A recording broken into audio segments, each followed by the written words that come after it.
We got work to do.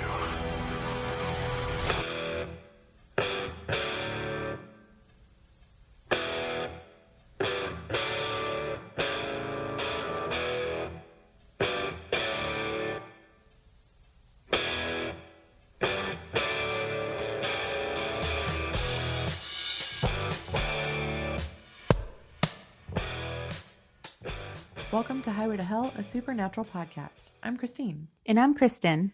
And today we're talking about Season 5, Episode 15, Dead Men Don't Wear Plaid. And we're in person. Yeah, by the way. We're going to have the awkward thing again where, do I look at her eye? Or do I look at her when I'm do I talking? look away from her? Yeah, we haven't recorded in person since, God, it's maybe a year? Yeah, I don't know. It's been a very long time. Something like that? Yeah. But we haven't actually seen each other in person. In a long time, In too. a really long time. And so we thought the best time for this is really during the quarantine to see each other. Right. Everyone was like, you need to stay in your houses and don't leave. And we were like, let's get together. And let's see each other.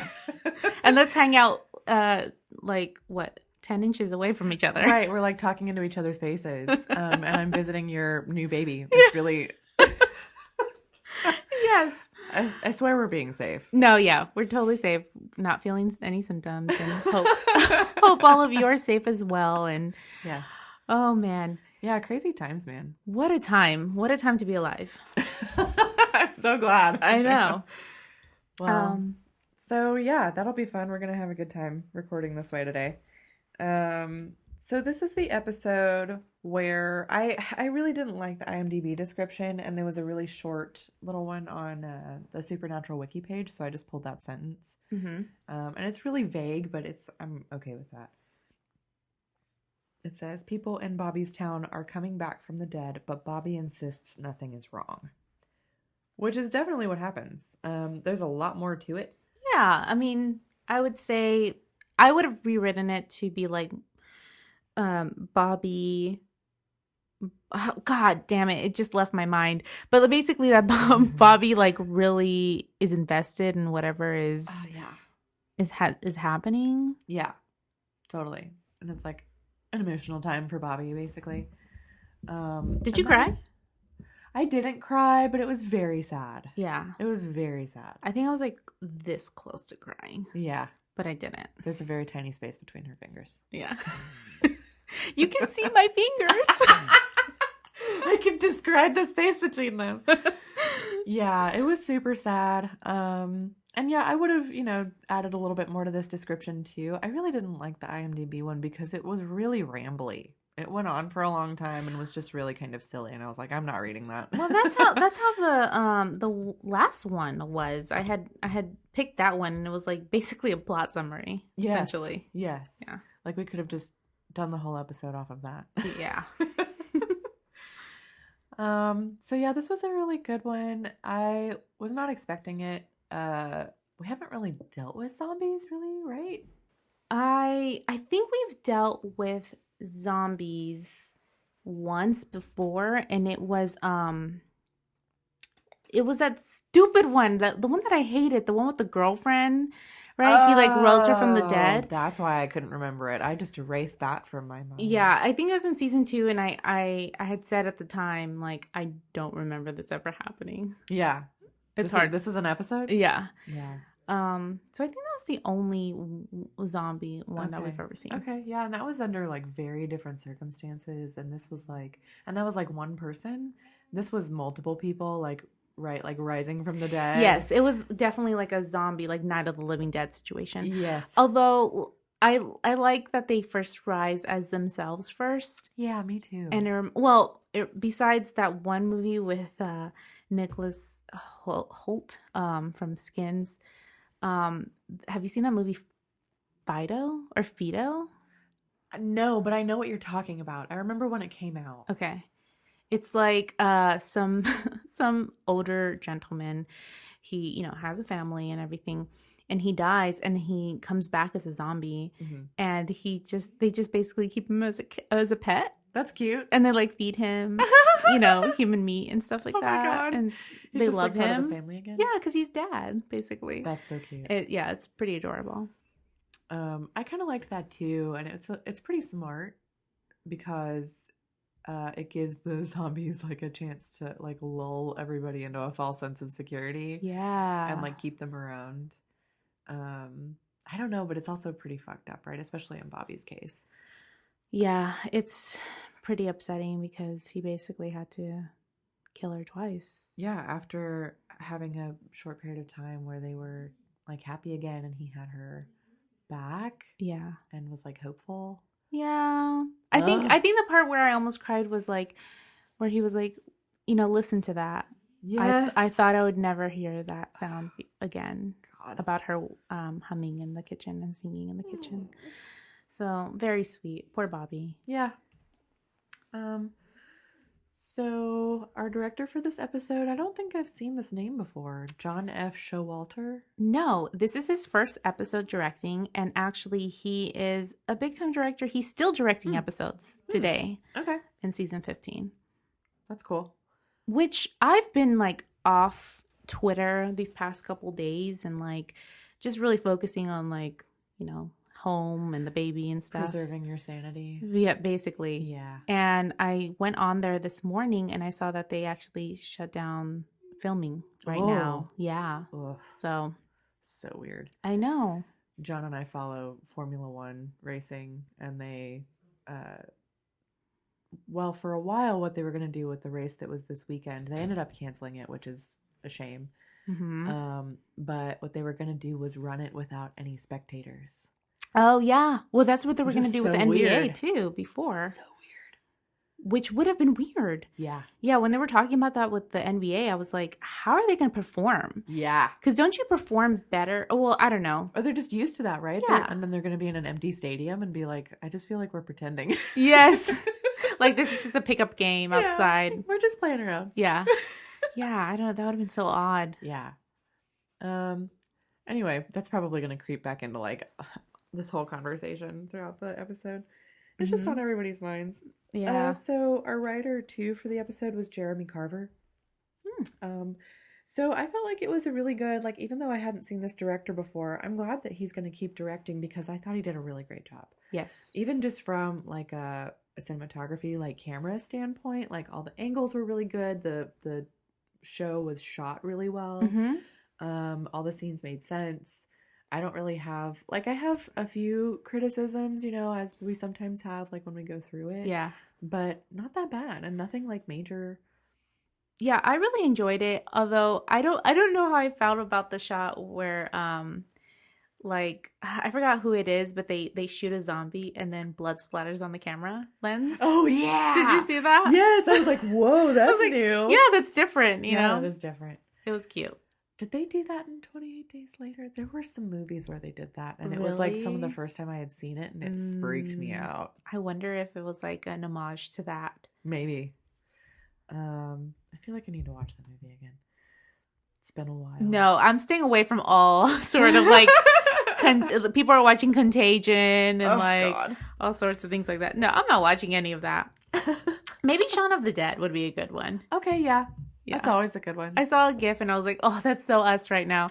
Where he's like describing his plan and he's like, and we'll just wait for all of this to blow over. For all of this to blow over. Just gonna have a pint. What do they call the Winchester? The Winchester. The Winchester! What? That's funny. Oh my God. We're coming to get you, Barbara. Great movie. It's so good. Did you have any production info for this one? I haven't found anything terribly interesting. I did not have anything for this one. That's cool. I didn't have any music either. There wasn't any. There were a couple songs that were cited on Supernatural Wiki, but they're playing in the background in some of the scenes, and it's just not part of it. Yeah. I should say, and I mentioned it at the last episode, we finally meet Jody. Yeah. What the hell? Badass. I didn't remember how badass she was upon meeting her. Oh yeah. She's super badass, and I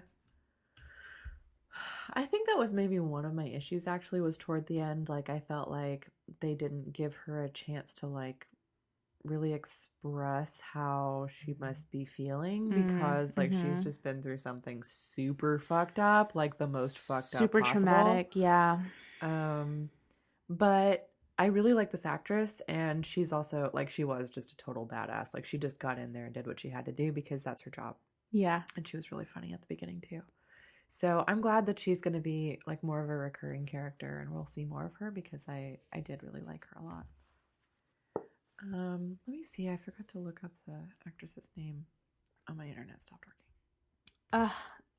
It's okay. It's in and out. It's guys, it's the apocalypse right now. Seriously, I don't know what to say. It's raining after having been like 80s a couple days. And that was so weird. Kristen and I were sitting in her dining room and we heard this really loud sound, like a big fan turned on. Yes. And we both just stopped talking, like, what is that? Can that be rain? No, we haven't seen rain in 47 years. It was raining. The Jodie Mills is played by Kim Rhodes. Okay. And she's absolutely amazing. I guess her most notable role besides on Supernatural was as the mom on Sweet Life of Zach and Cody. Oh, sweet. Which I didn't watch, but like my brother watched, so like it was during that phase. Yeah. But I would kind of watch sometimes. So I didn't recognize her from that, but I saw that and I was like, oh my God. That is so funny. Yeah. She seems like a great, like I would always want to cast her as the mom. Yeah. I don't know why. But I mean, I love her in this because like it really well and you know her introduction is like regular. I mean, she's a badass, but like she becomes even more of a badass later on, and it's like, oh, I can't wait to see more of it. Cool. Okay, so I'm glad we found her name. Thank you, phone internet. So, anything else before we get started? No, I don't think so. Cool. So we get a then and now segment at the beginning. They do kind of a recap.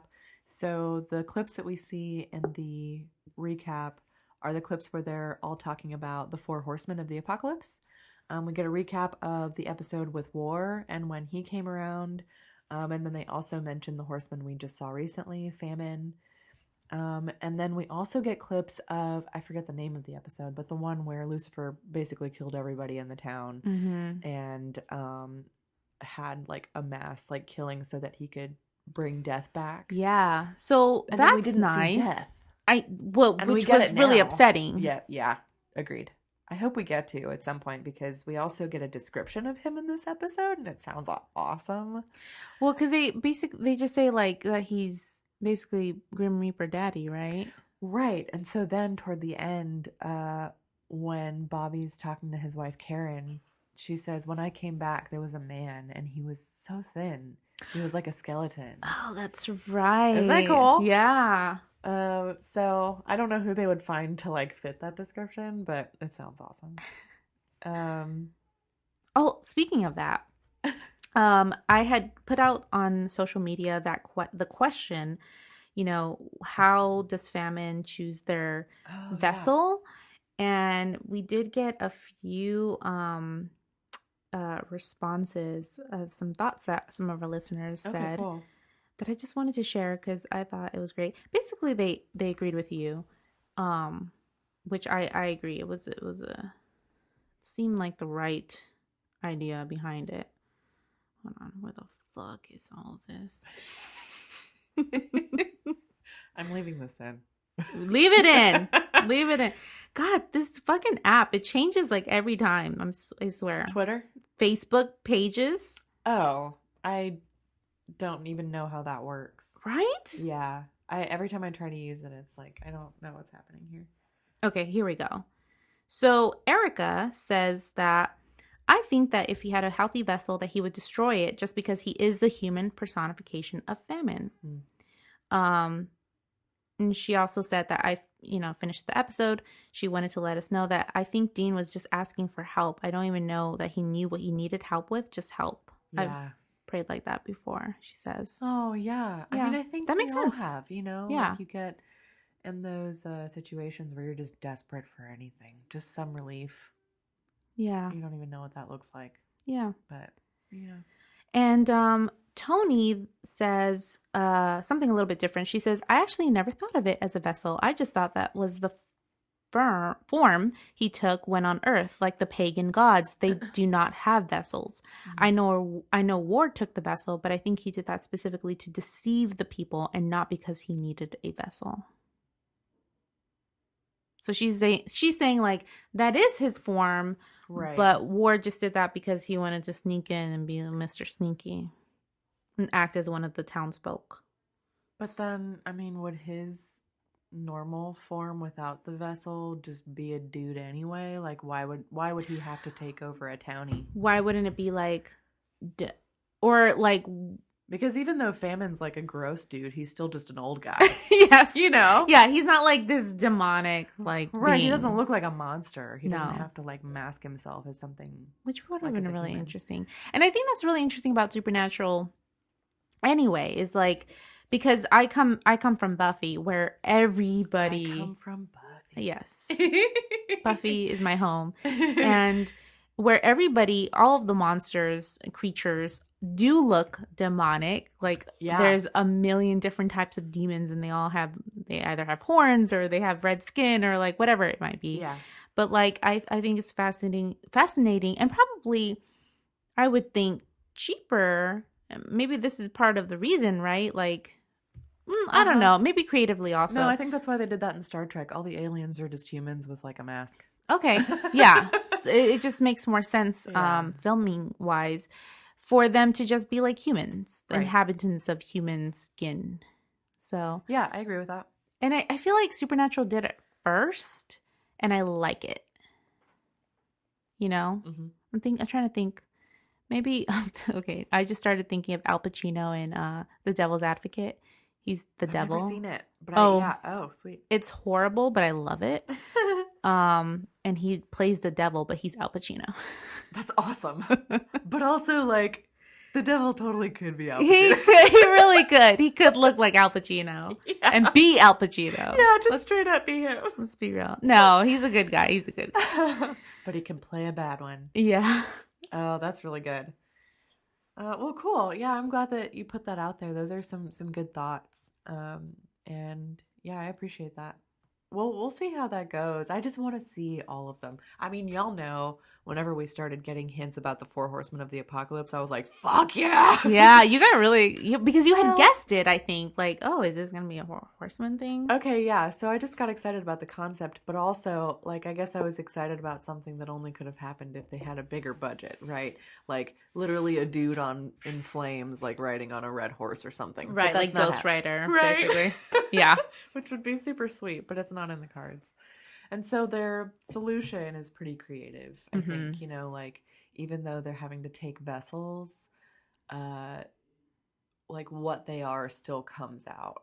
Yeah. Through that. Yeah. It's pretty cool. Okay.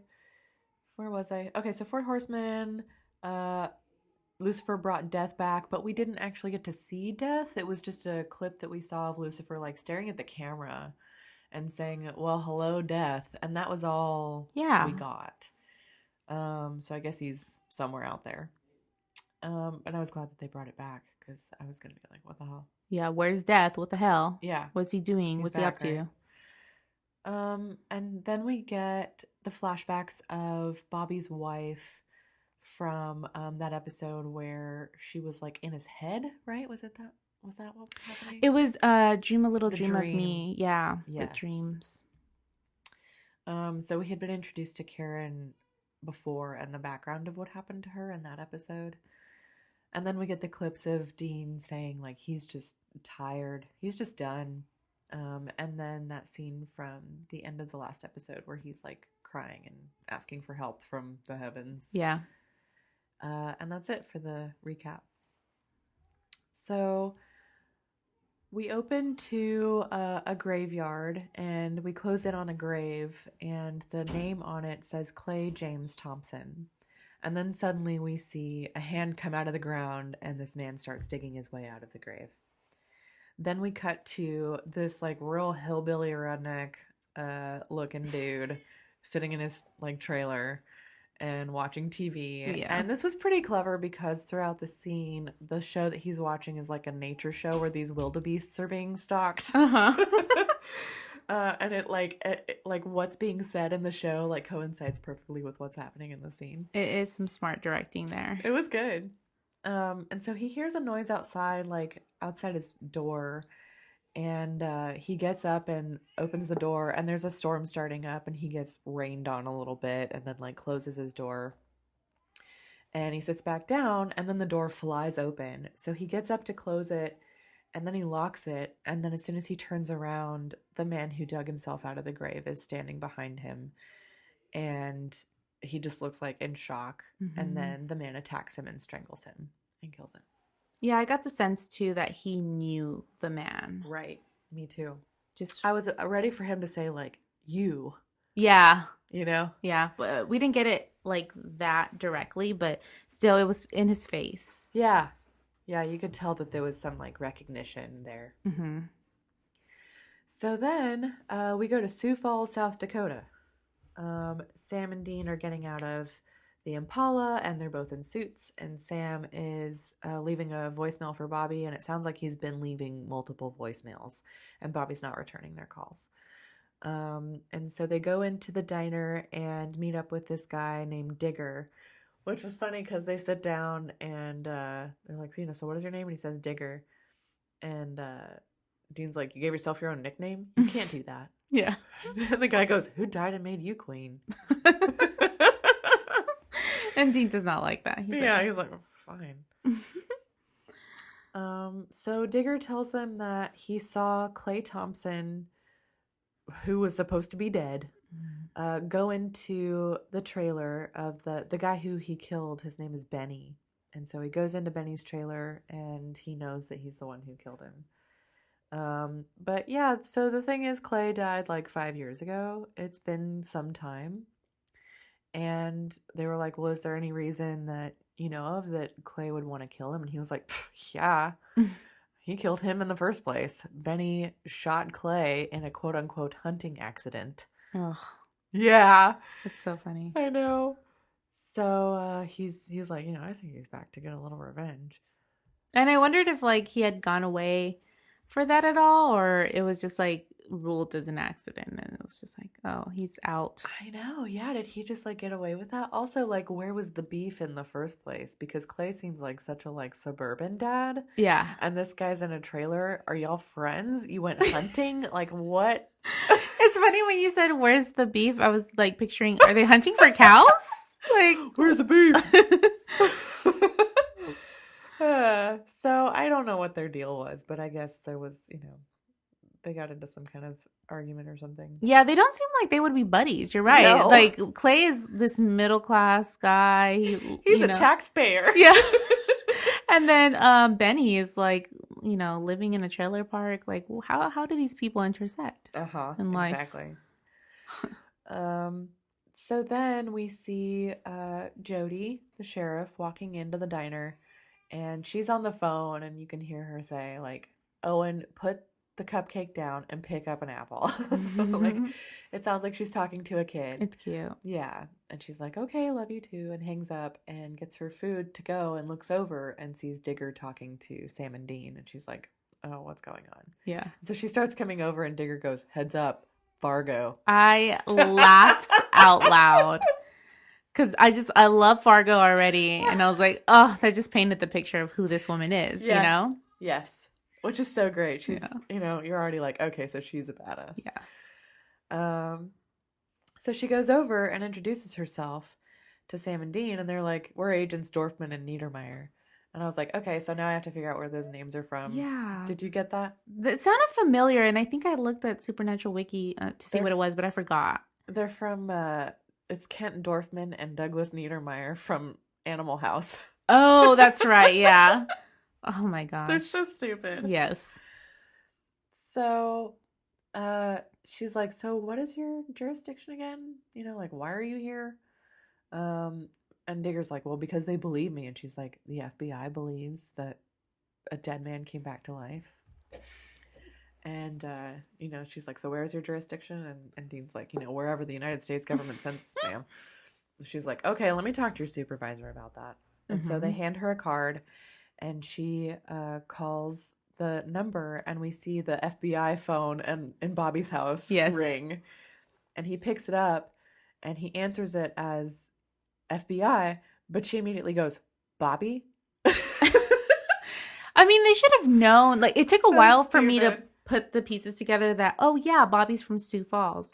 But they can't use him as a No. cover Like, when he's from there. she's a sheriff. She probably knows who everybody... How big is Sioux Falls, also? It seems like small. Like, I got the feeling it's kind of a small town. Yeah, so she would know, like, the creepy guy who lives in a junkyard on the outskirts. You know what I mean? Like... Yeah. Well, and what's so funny, too, is that then they start talking about him, and she's like, oh, yeah, he's got all these drunken disorderlies and mail fraud. Yes. What's the mail fraud? Mail fraud. I want to know, what is mail fraud? Period. Like, what is he doing? I get the drunken disorderly, which I love, is, that's hilarious. But it is hilarious. But also, like, I kind of didn't really get that. Like, did he used to just be like a fall down drunk all the time in the town, or was that his cover for something, or like what is his history in Sioux Falls? Yeah, like, what happened here? I'm trying to think, because I feel like we've encountered that before with Bobby, that he was a drinker before or has the tendency to drink. I guess especially since he's lost the use of his legs and been depressed, we've seen him drink a little bit more, right? Sure, yeah. And so maybe like after his wife died too. I'm looking up mail fraud. Yeah, what are the possible things that you would do to have a mail fraud charge? To intentionally deprive another of property or honest services via mail or wire communication. So I guess maybe you like go to somebody else's or intercept somebody else's mail, and it could maybe have like a check or something like some that. Essential service they need. Yeah, and then you take it for yourself. That's weird. Well, but that's illegal anyway, right? Like stealing people's mail or opening somebody else's mail, that's illegal. So I guess it's considered mail fraud. I don't know. What did he do? Yeah. What the hell? That's so funny.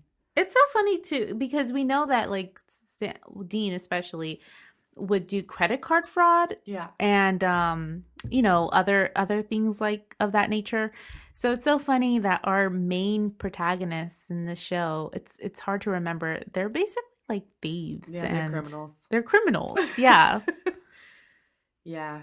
And some of it obviously kind of makes sense because of the nature of what they have to do to be able to like get it done in the real world. Mm-hmm. But it's still like, I don't know. Yeah. Shady. They're shady. Mm-hmm. So she totally busts them, and she gets off the phone, and she's like, yeah, so that was Bobby the town drunk. And Sam's like, oh, so Bobby Singer. Yeah. Awkward.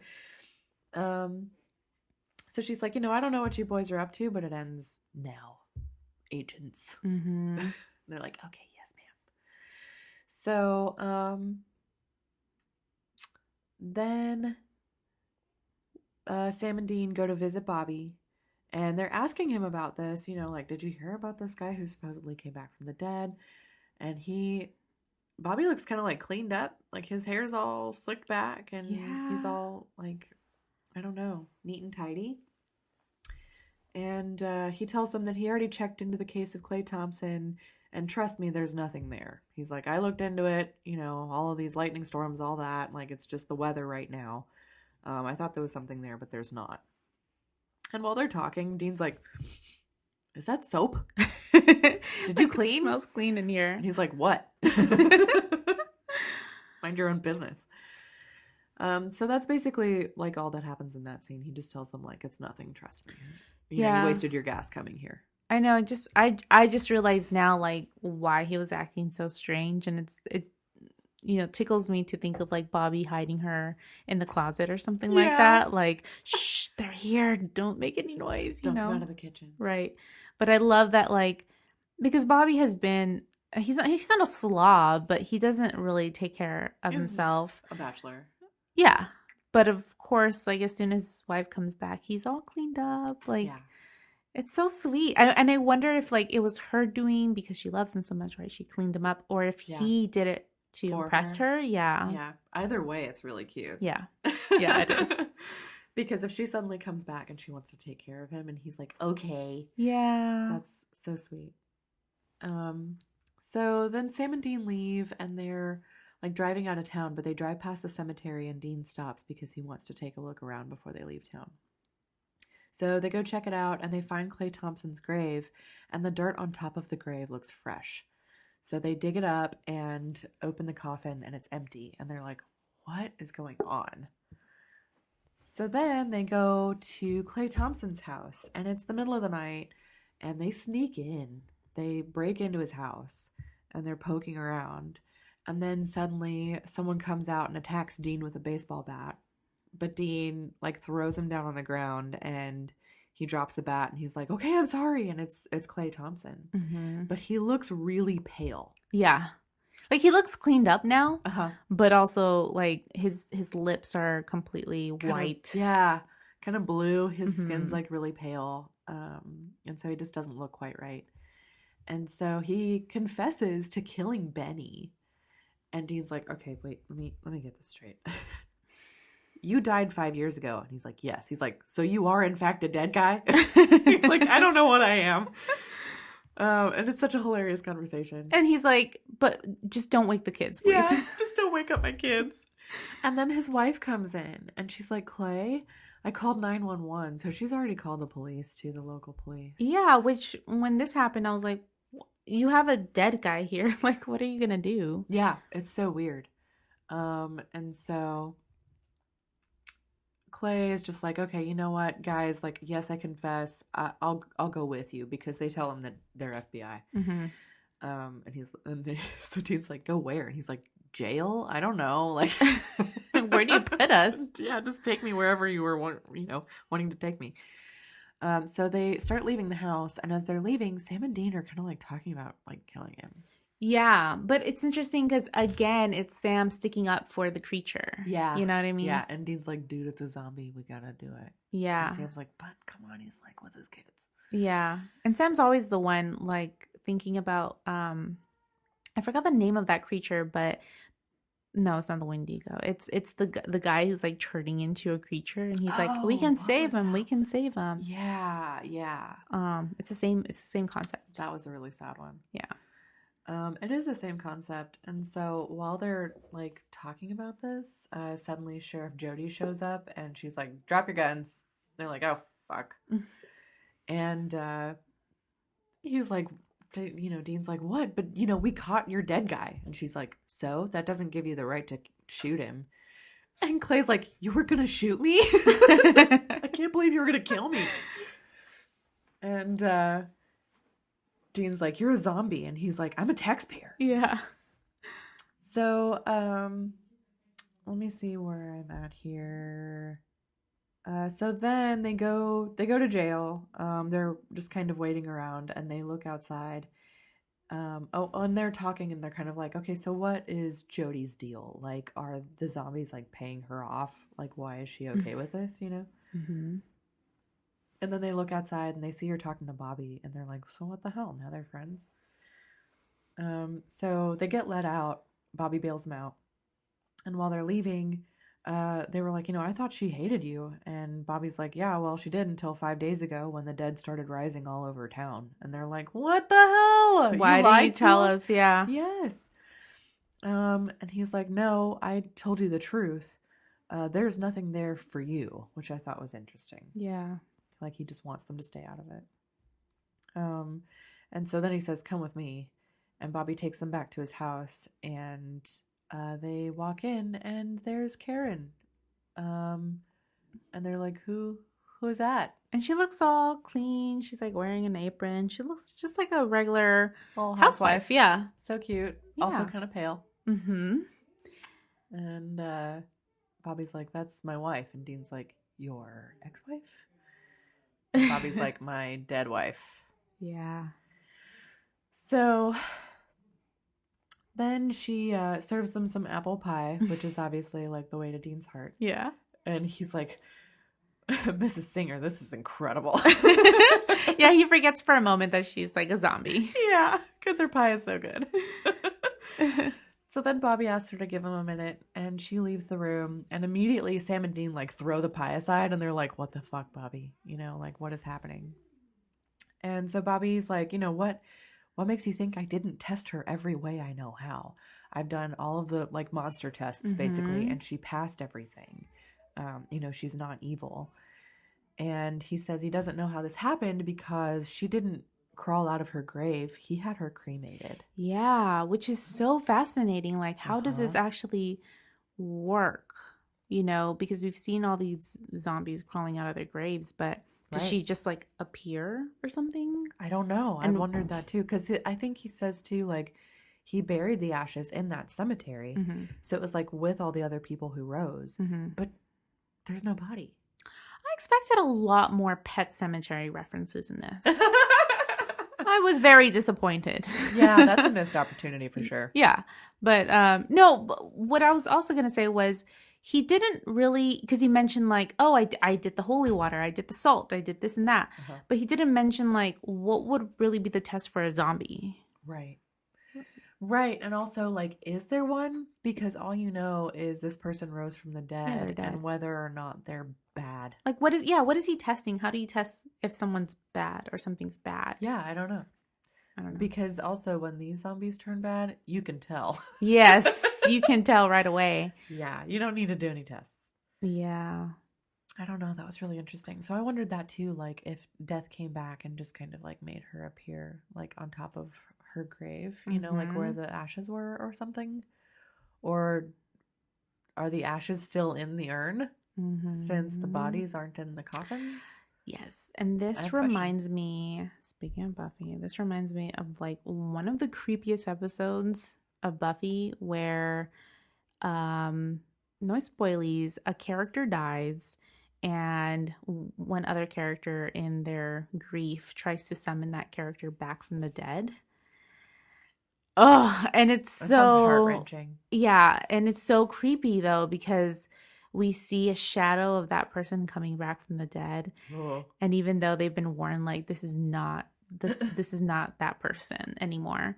And so they break the spell before we actually see what it is.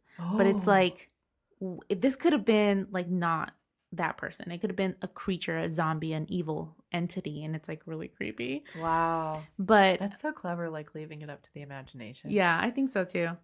But it makes me think about Bobby in this moment, like, and we've seen him kind of act this way before. Kind of, I don't want to use the word selfish, but not thinking clearly. Yeah, it's weird. It's really weird for him because we know what he's seen. We know how knowledgeable he is, and he doesn't fuck around. So why do some of these things get him? He falls for it. Yeah. You know? And I understand, like, if my husband died and all of a sudden he was back, of course I would be like just exhilarated, like he's back, you know. It would be, I mean, I couldn't imagine, but like I don't understand why he's not more suspicious of it. Yeah. Because I would think that if that had happened with Sam and Dean, that they would have, especially Dean, wouldn't have really trusted it too much. Yeah, absolutely. He would have been very suspicious. And I found, like, I feel like Bobby was making excuses in this episode too. Like he really, you know, I'll kind of talk about it in a second, but as he acts like he kind of looked for a way out, but not too hard. Yeah. And I think that's really what got me is that he does make a lot of excuses, and it's like, what? Yeah. And you're right. He's like, I tried this and this and this, and that's all I can do. Yeah. And that's it. Right. Oh yeah. And he's like, you know, in the book of Revelation talks about the dead rising again, but it also doesn't say that that's bad. Right. Like, okay, you're looking for loopholes here, honey. Yeah. It's not going to come out and say, and this was bad. Right. Right. The dead rose, and it was a bad thing. Yes. Yeah, no. So he tells them, okay, so he kind of like alludes to like, right, all the dead rising all over town. So they're like, how many people? And he's like, 15, 20. I made a list. And he pulls this list out of his pocket and gives it to Sam. And they all rose from the same cemetery. And he says that one of the people who came back is Sheriff Jody's son. So then it makes sense. It makes a lot of sense. Horrible. I wonder how her son died. That's what I wanted to know too. I don't know if we get that information. I can't think of it off the top of my head. Yeah. Either way, it's just so sad, so heartbreaking because he's just so young and I can't imagine. Yeah. And we've talked about that before. Like, I really do think that that's probably the hardest type of death to deal with, is the death of a child. And she's already had to go through that once. Yeah. Horrible. Yeah. And like, of course, like before I had my baby, I thought that was sad. But like now it's kind of like even more there. Oh, sure. You know? Like, I wouldn't even... I would assume like you can't even think about it really. You know, like it's something you have to just not. And it's consider. Funny because I've mentioned on the podcast I'm like watching the top 100 movies on the AFI list, right? For funsies. And because that's what you do. Yeah. And I've watched Schindler's List before. Oh man. I've watched it before. You know, I think I've cried with it before, maybe not. Of course I've felt sad, but like never cried. But the moments that really got me this time around were with the children. Oh, interesting. I started bawling. Wow. And then my husband came home. like right after, and he's like, why are you watching this? You're like, I don't know. I just wanted to cry. Yeah. It's tough. I understand totally why Jody's like, protecting the zombies and just mind your own business. Go away, Sam and Dean. Yeah. And again, right, they're not like showing that they're bad. They've just like come back to be with their families again. So she doesn't really she doesn't know any better. Yeah, she doesn't have the experience that Bobby does. Right. Right. Mm-hmm. So I think it makes more sense for her to make those kinds of excuses and just be like, we're fine, thank you. Yeah. So yeah, then Bobby does read that segment to Sam and Dean from the Book of Revelation about death coming back and bringing back the dead. And as like after he's reading, like Sam and Dean are like looking at each other like, God damn it. And Dean's like, awesome, another horseman. Must be Thursday. Well, and I wouldn't have gotten this, but on Supernatural Wiki it says that was a little reference to the fact that Supernatural comes out on Thursdays. Oh, that's cool. I love that. And it's funny because it says this could also be a reference to the Buffy musical episode in which Buffy says, in reference to her sister being kidnapped yet again, so Dawn's in trouble, must be Tuesday. Oh. And Buffy used to come out on Tuesday. I love that. Yeah. I love that episode so much. I have the soundtrack. So, once Bobby tells him that, Dean's like, you know what we have to do here. Be real about this. And then that's when Bobby just gets real, like, he starts kind of like looking inward and isn't responding to Dean really. He just says like, listen. And they hear her humming in the next room while she's cooking. Ugh. And he says she doesn't remember. She doesn't remember being possessed or that I killed her. She doesn't remember anything. And he's like, she always used to hum when she cooked. And I never thought I would hear that again. Tone deaf as hell, he says also. Yeah, like tone deaf as hell. She can't sing, but it's still the best thing. It's heaven. Yes. This was also another moment where I really loved Showalter's directing because it's a shot where they're sitting at the table and Bobby is like kind of in the center and the door frame to the kitchen is in back of him. And it's kind of dark at first, that part of it, but then I guess Showalter does something where as he's saying that, the door frame kind of brightens and we see more into the kitchen and actually see her moving around and cooking. And it was just a really nice touch. It was very sentimental. I agree. It was really sweet. And it's like you really understand like what he's talking about and you can just see her in the background. So it was really good. And so that's when, Bobby's arguing like, look, yeah, it says that in the Book of Revelation, but it doesn't say that that's bad. Yeah. And they're like, oh, give me a break. And he's like, I know what you guys think you have to do, but please, please leave her be. Yeah. And they're like, okay, we've lost this one. So then they go back to the diner and they're talking, and Dean still thinks that they have to kill Karen. He's just like, she's going to turn. This is going to go bad. She's going to eat his face. Mm-hmm. I need to be there. But Sam is a little more sympathetic. So Dean says he's going to go back to Bobby's and basically, I don't know, keep watch and take care of her. And Sam's like, okay, I'm going to see what else I can find out. So they split up. And then Dean he goes back to Bobby's and he's like waiting outside. He's like hanging out in the junkyard, just like watching the house. And then all of a sudden Karen is standing next to him and she surprises him and he's like, ah. And she's so cute. She's like, hi. Yeah. And she invites him in and he's like, I don't think Bobby would want me to come inside. And she's like, oh, well then it's our little secret. Come on, I have more pie. It's so sweet. It's really cute. He's like, okay.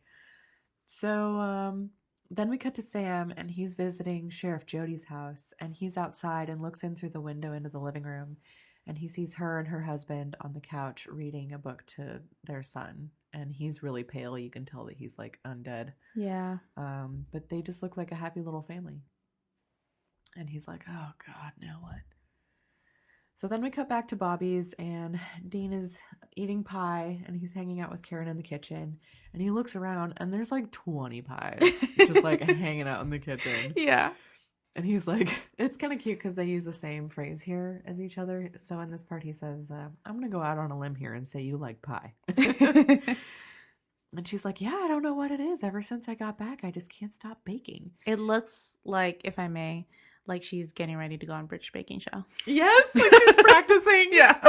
all of her pies, making sure she doesn't have any soggy bottoms.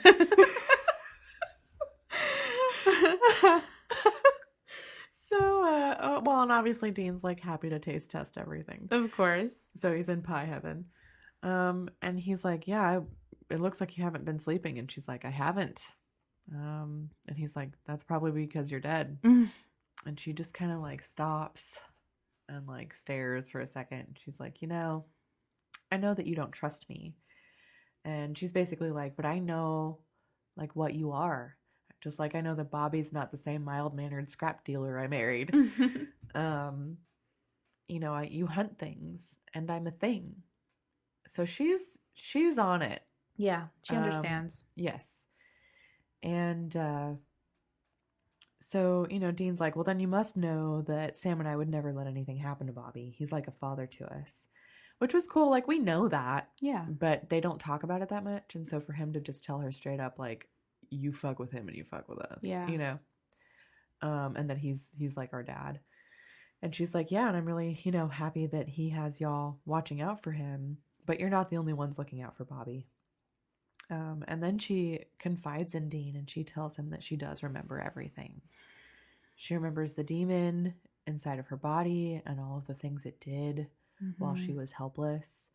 And she was like, and Bobby had no choice but to like kill her. And she doesn't want to upset Bobby by telling him that. Because Dean's like, why didn't you just tell him? And she's like, he's my husband. My job is to bring him peace, not pain. I thought that was really interesting.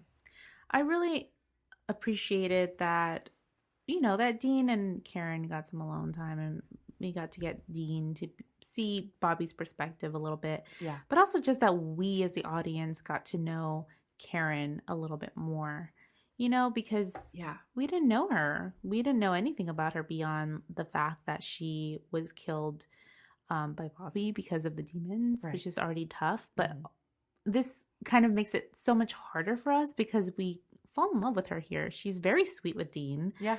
And she's not stupid. No. And she also clearly really loves Bobby and like puts him first, like she very much wants to be like a good wife to him. Yeah. So sad. So yeah, I was glad they got that time together too and we got that insight. So then Sam is looking at his list that Bobby gave him of all the undead people. And he goes to visit another one. And he shows up at their house and sees blood on the doorstep.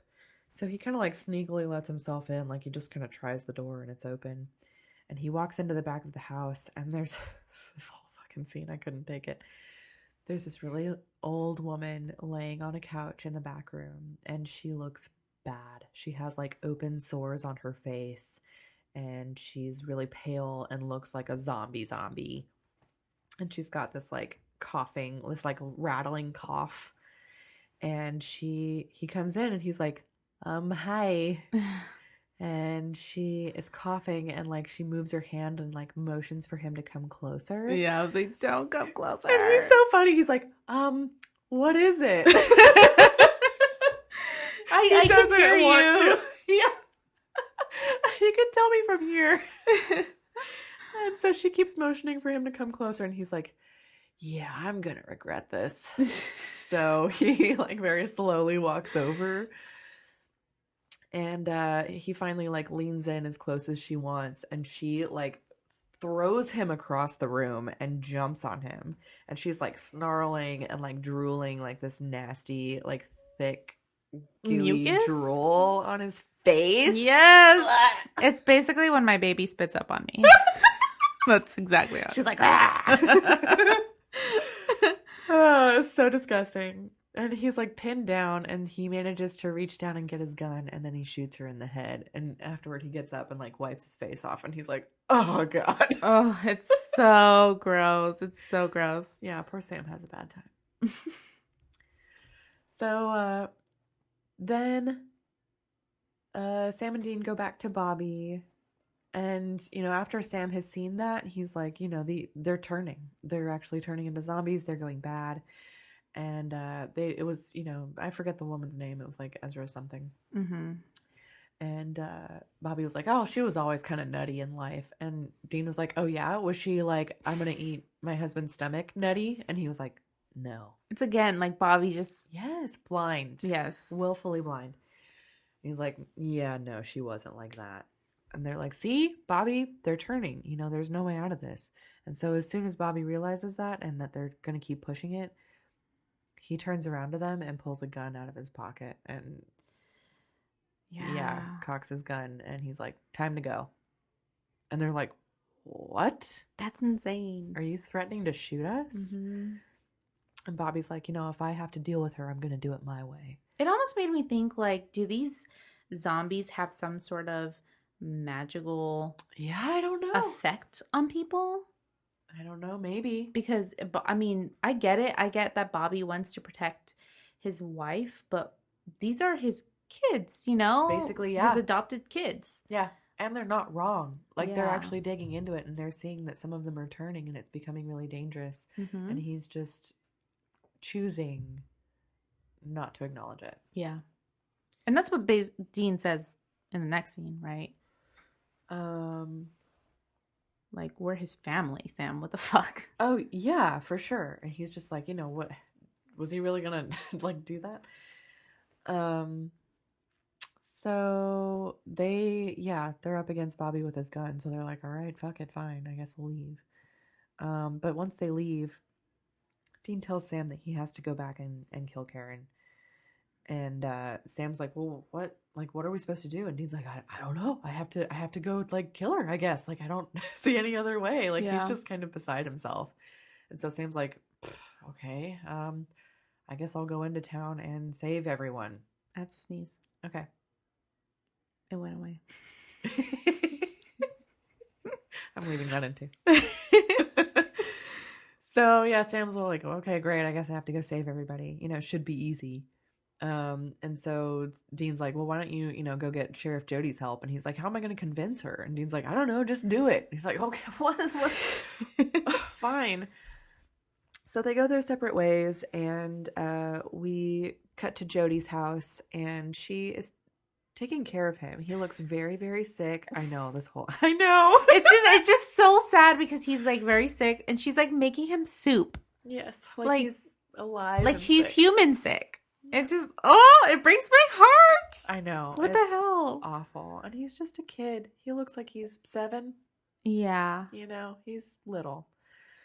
So, she is like taking care of him, and he looks really bad. And he's like, Mommy, I'm so hungry. And she's like, and his temperature is like 111.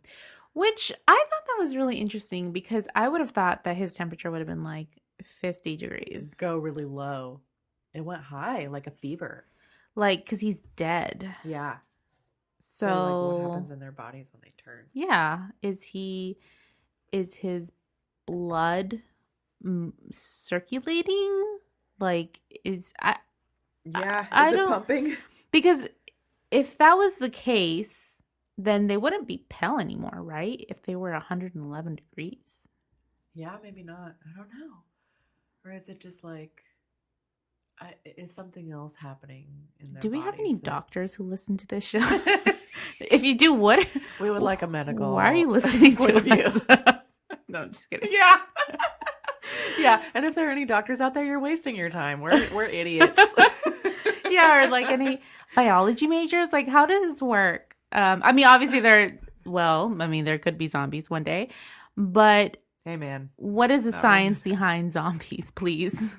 Yeah. And thank you. We appreciate your input.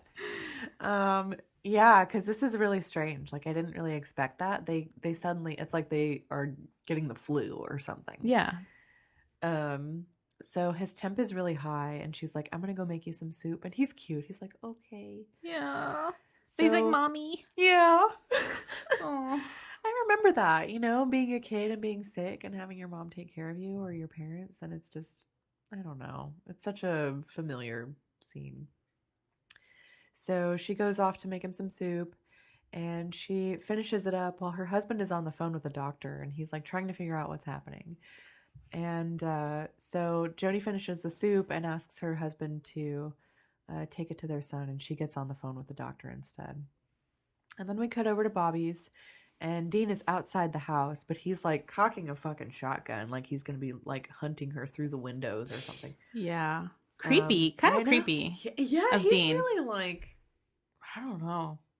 Yeah. This could have been like, they could have made an alternate version with Bobby's perspective and like Dean's the hunter killer. Yes. You know what I mean? Yes.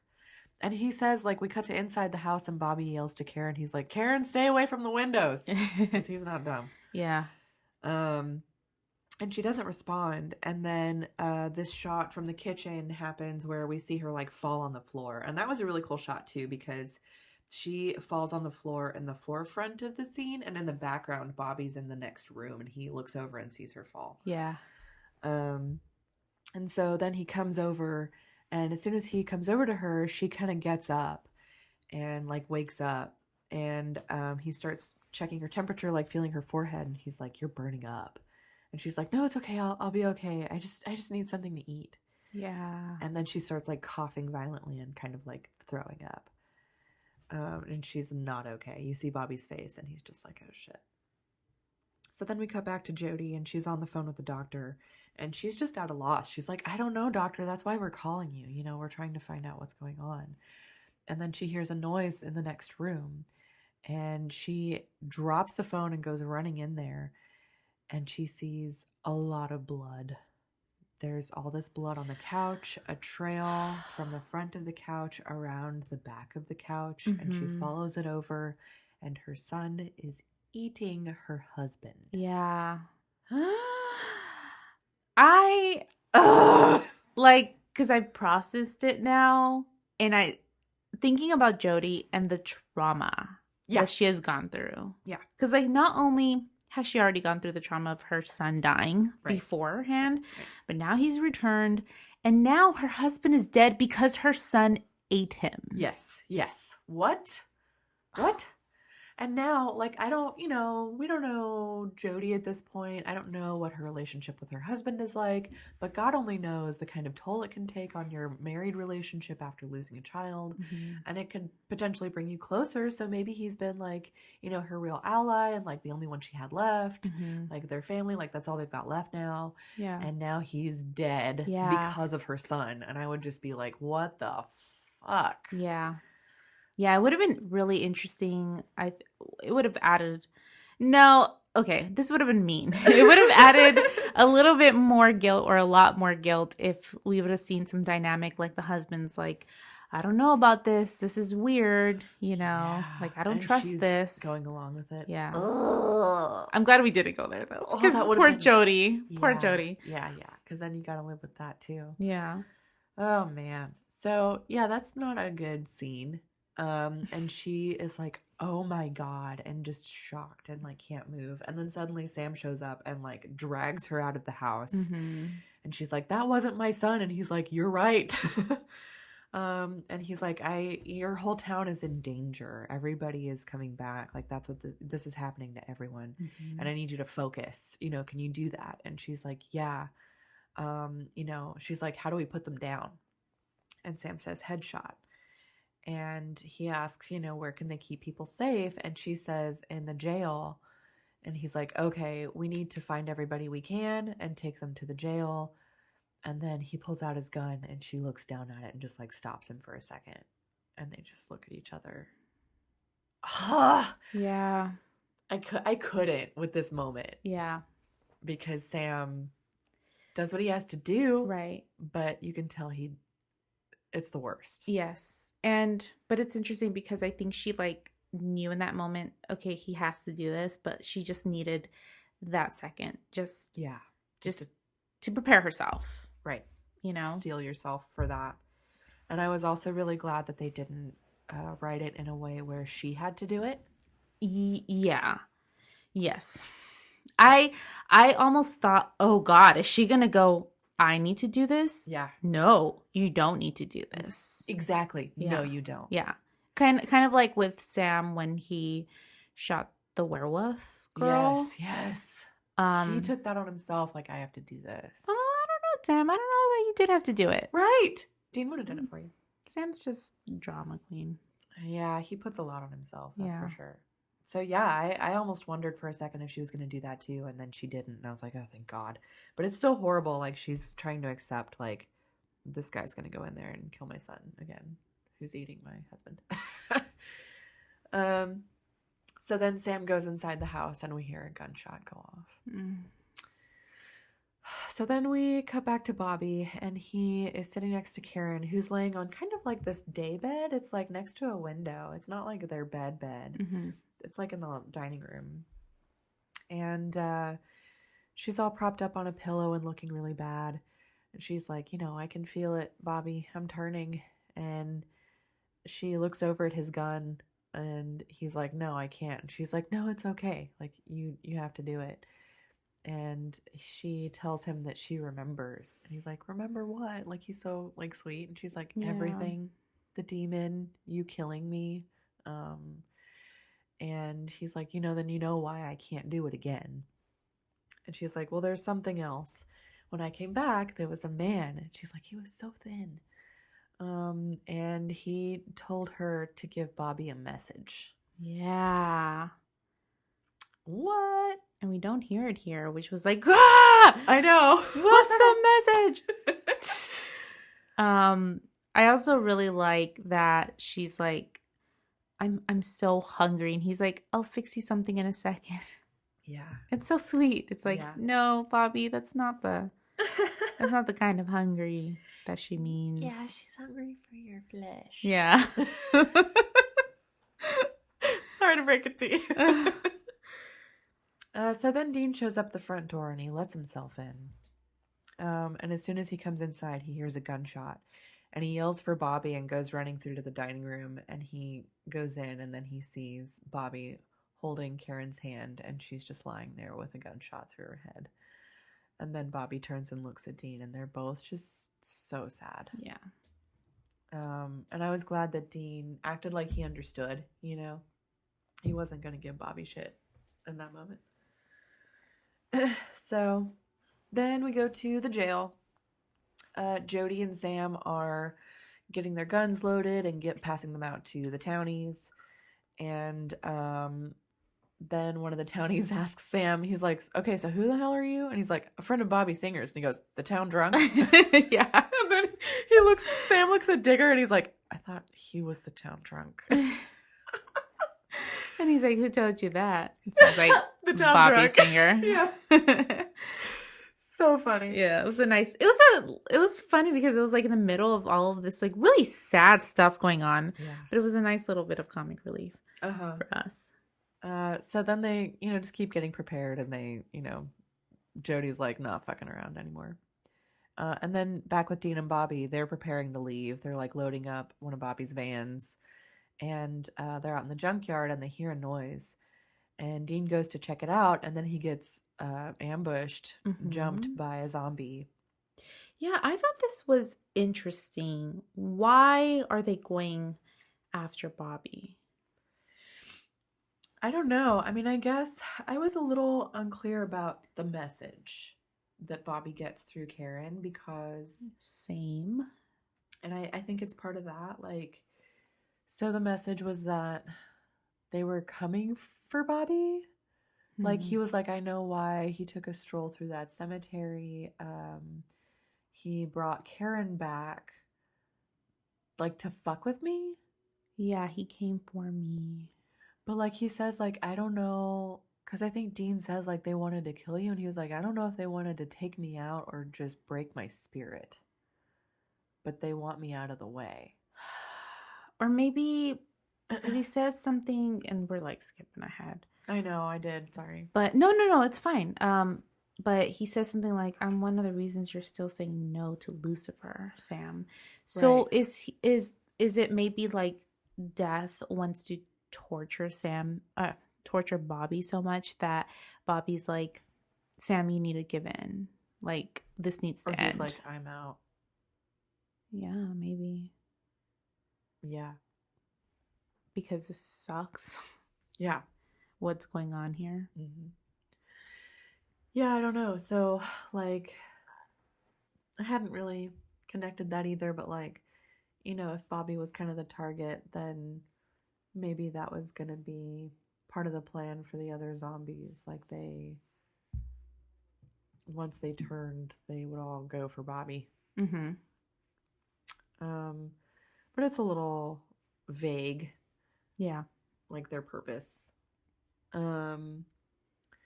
So Dean fights with the zombie and he loses his gun and he's trying to get it back the whole time. But the zombie has him like pinned on the ground. And then back with Bobby, there was one like description, like synopsis, where this person wrote this in a really funny way, and I'm gonna like use what they said because it's so true. They say Bobby from his wheelchair plays zombie shooting gallery as they run at him. Oh my god. Which is totally true. He's yeah, like, it is. But he's like getting headshots the whole time. He is. Like, holy shit. This part though really made me think about actually like seeing Bobby do this from his wheelchair made me think of representation of disabilities on TV. Oh yeah. Though. Because he was like kicking ass. Yep. From his wheelchair. And I was like, oh wow. Dude doesn't need legs to shoot. No.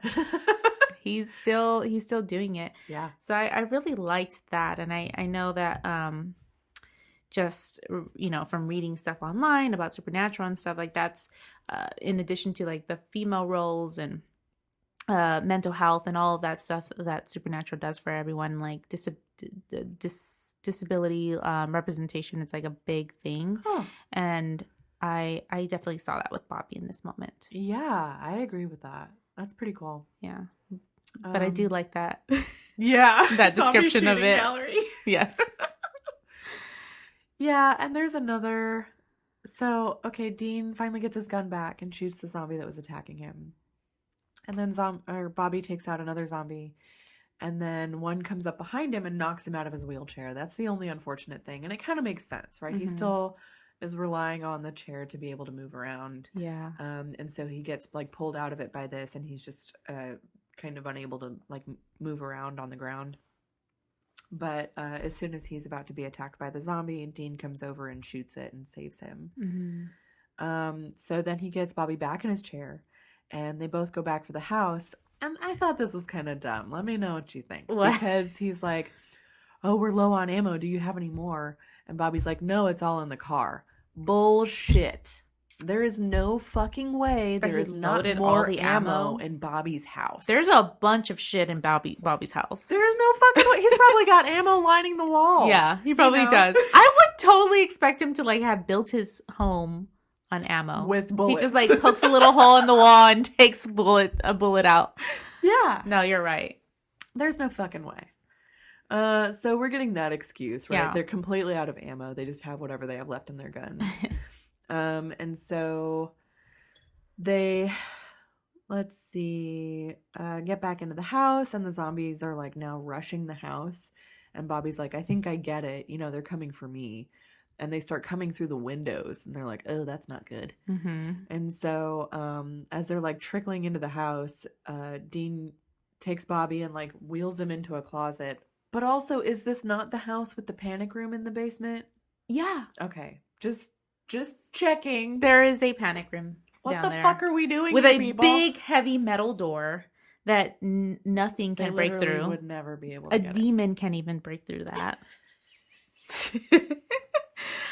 And they're in a closet. I mean, it's Dean's doing though. He's It's a Dean's dummy. doing. He's so stupid. Yeah. Well, So- he also has kind of a stupid moment here too. I love it. Yeah. So they get in the closet, and Bobby's like, it's a little cozy in here. And Dean's like, nah, it's fine. Zombies can't pick the lock anyway. And zombies are pounding on the door trying to get in. And as soon as he says that, the pounding stops. And the door handle starts like Yes. And it's like the whatever music or sound effects or like noise just drops all of a sudden, and it's just like jiggle jiggle jiggle of the door handle. It was very funny. It was really funny. And Bobby's like, don't you ever get tired of being wrong? And Dean, it makes sense. Dean's like, I'm making this stuff up as I go. Right. You got to work with me. I'm just, winging it. Yeah. And so they totally pick the lock and open the door. And as soon as they open it, they're out of ammo. And so Dean's just like hitting the zombies on the head, trying to keep them back. And then suddenly, thankfully, Sam and Jody show up, and Sam says, get down. And so they duck and they start shooting the zombies that are attacking them, and they take care of all of them. They save the day. Uh-huh. And I think somewhere in there was when there was that shot where they shot a zombie and the blood splattered on the camera. Yes. Yeah. That was pretty cool. So then Sam and Dean and Jody show up at the cemetery, and they're burning all of the zombies' bodies. Yeah, it's interesting that they didn't just disappear. Like, I don't know. I guess they wouldn't, but like just what was supposed to happen with them? Just the fact that like Karen's body was manifested with this, and yet it didn't disappear upon her zombie death. Right. You know? It's still just a body. Yeah. Yeah, that is very weird. And they asked Jody how she's holding up, but she can't even answer. It's like she wants to be able to say something, but like can't say anything. And so like one of the guys is like, is this everybody? And they're like, well, all but one. And then we cut to Bobby sitting alone in his junkyard, and he's watching Karen's body burn. Sam and Dean show up, and he's like, I think I owe y'all an apology. I didn't really like this one line that Dean had at the end. He's like, well, I don't know squat from Shinola about love. The actual line is shit from Shinola, but they had to make it TV appropriate, I guess. And so why even use it if you have to say squat from Shinola? That's dumb. Can't they say shit? I don't know. Can they not say shit? They said dick, right? They've said dick. No, yeah, they've totally shit. said. Yeah, they've said bitch. They've said bitch. They've said dick. So what's wrong with shit? I feel like they've said shit before. Because that's the only phrase. There's no other, like... Where do we live? How can shit be worse than bitch? That's a patriarchal society. Guys. Okay. Yeah. Yeah. So, that was kind of silly. But, he was just like, but at least you got to spend 5 days with her. And Bobby's like, right. Which makes things about 1,000 times worse. Oh. She was the love of my life. How many times do I got to kill her? Oh, no. That killed me. I know. Oh. Yeah. Just rip my heart out and stomp on it. Yeah. And then this also kind of bugged me in this last scene because Sam keeps asking Bobby if he's going to be okay. And I want to be like, of course he's not fucking okay. Shut up. Why the fuck are you asking? Don't ask. Stop it. And so he asks him the first time. He's like, are you going to be okay? And I'm like, no. And that's when Bobby tells him that he found out why Death was in town. He got that message from Karen. And he didn't know if... So the message was because he's been helping Sam and Dean, and I guess they want him out of the way. But he didn't know if they wanted to kill him or just break his spirit, like what the point was, really. And then Sam's like, well, but you're going to be okay, right? Right, Bobby? I'm like, No. no. He's not okay right now, Sam. God damn it. Literally never going to be okay. Why would you even ask? Why? Why? I don't know. He's an idiot. So that's when it ends. I guess it kind of is it supposed to kind of like end on a note where like we don't know if Bobby's going to take his own life? Oh, I don't know. Or like what he's gonna do if he would act out or something. Yeah. I don't know. I don't know. I guess because that question makes me think that, but I guess if Sam would have rephrased it like, well, what are you gonna do or something like that, then it would have made me feel more like, oh, Bobby's thinking maybe of going suggesting that Sam take Lucifer up on that deal. Yeah, that's a little more ominous. I don't know. So yeah, that's the episode. I haven't looked at ranking. Let me check it out right now. Me neither. My internet is finally kind of working, so. Oh, good. I know, I'd been trying to open it up this entire time, and I'm like, God damn it. I mean, I can tell you, I really enjoyed this episode. It had a lot of emotional beats for me. Mm-hmm. It moved the story along. I love that we got to know Karen a bit more, and I feel like in that way we got to know Bobby more. We got introduced to Jody. I think it's a really great episode. Yeah. Are you looking at the list right now? I enjoyed it too. I'm kind of looking at like between like 26 and 30, like the late 20s. Because above that we have some other like really good kind of heart pullers, like Heart, Faith, Jus and Bello. Although I definitely see it in that range. Although I feel like this one for me is more important than Heart or Faith. Okay. And had more. They're very similar in a way. Yeah. Yeah, we've already referenced Heart. Mm-hmm. But yeah, I agree as far as, because we've had to take into account like how important it is to the overall plot. And there was definitely like all of this happened because of death. Yeah. So that's definitely important.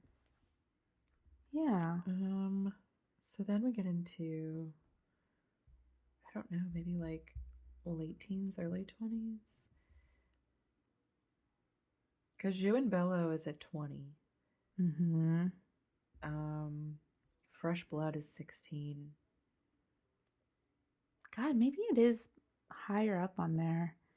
I mean, because all of those, I mean, they're pretty badass, but like this one's just, I don't know, it just really spoke to me this time around. I get that. I don't feel like it's in the top 10. I agree with that. I don't think so either.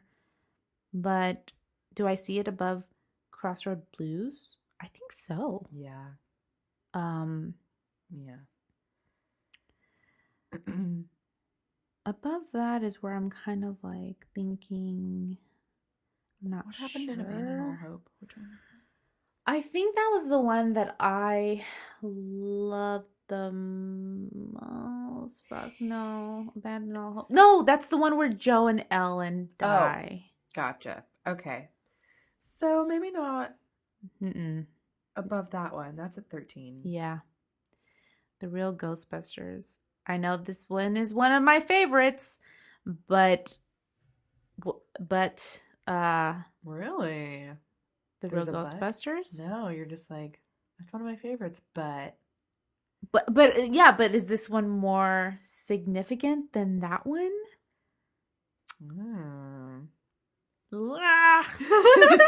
Pee-wee scream. I don't know, man. I mean, I see it like kind of around in there. Okay. Yeah, what do you think? 14, 15. Do you feel like The Real Ghostbusters should still stay above this one? Why can't I remember everything that happened in that one either? It was the episode before Abandon All Hope. That's the one where they go to the convention, the supernatural convention. Oh, duh. Oh, God, that was really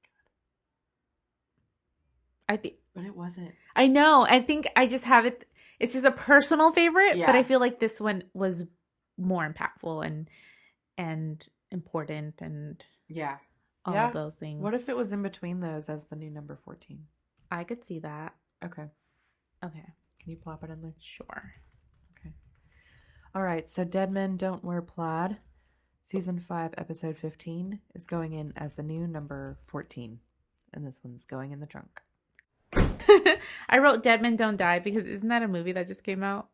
Something like that. I don't know. Maybe. I think it is. That sounds like a. It's with Bill Murray and Adam Driver, where they're like fighting zombies. What? Yeah, I haven't seen it yet. I've been wanting to see it. That sounds awesome. The Dead Don't Die. That's what it's called. Okay. I know. Interesting. I know. Yeah, I want to see that. Let's watch it. Okay, well, I guess that's all I had for that. Any other final thoughts? I'm excited to see more Jodie. I don't know how often she's going to come up. If she's just like around a lot now or just kind of here and there throughout the seasons. I don't remember the next time we see her, to be honest. Okay. She just becomes a reoccurring character. And I wonder if it was like, you know, they had her on here and there was like a really great reaction to her, and then they decided, oh hey, we should bring her back later on, right? Because it seems to me like we don't even get an ending to her, no, which was upsetting. Like, hey, like this woman is now all alone. Yeah, she doesn't have her son, she doesn't have her husband. Yeah, and the townspeople have like gone through a whole bunch of shit. Oh, they're gonna need so much therapy. Oh yeah, and she's basically, you know, the head. I don't know, we haven't seen the mayor, but yeah, she's the head of this town. Yeah, she basically is. And I don't know. I guess maybe there was a good reaction to her, and that's why they brought her back. Let us know. Perhaps we'll get the answer soon. Mm-hmm. But yeah, I really enjoyed her in this episode, and I'm excited to see more of her. Especially since, like, upon my first initial watches, I didn't really pay that much attention to her. You know? Yeah. She was just kind of in the background. Yeah. And now you get to kind of look at that more closely. Oh, and I was going to say, like, and then we get to see a person who has been impacted by Sam and Dean and all the crazy shit that have happened. Yeah. And we're actually going to get to see what happens with them, you know? Uh-huh. Which we never do. No, they just leave them in the dust, and I'm like, okay, well, that person's fucked up for the rest of their life. Yeah. Yeah, for sure. Well, then I guess, okay, so the next episode is episode 16, Dark Side of the Moon. Yeah, which is a pretty big episode. Cool. Yeah. I don't remember like specifics of it, but I just remember it's a pretty big episode, which is like, whoa, like we're really like rolling along there. I expected Dead Men Don't Wear Plaid. I forgot that it was connected to death. I forgot that it was connected to the Four Horsemen and the main plot. But we're getting like main plot stuff in every episode right now. So pretty great. Yeah, I'm really enjoying this season so far. There's a lot that's happened. There's very little downtime. Mm-hmm. There's very little fluff. Mm-hmm. Even the stuff that seems fluffy, like we've had a few of those episodes so far where I'm like, oh, this isn't going to be a big one. And then it's connected. Yeah. And I'm like, just kidding. Yeah, like the last episode. Yes. Yeah, for sure. That's cool. All right. Well, then onward to Dark Side of the Moon. And I guess until next time, we'll see y'all on the highway to hell. Bye.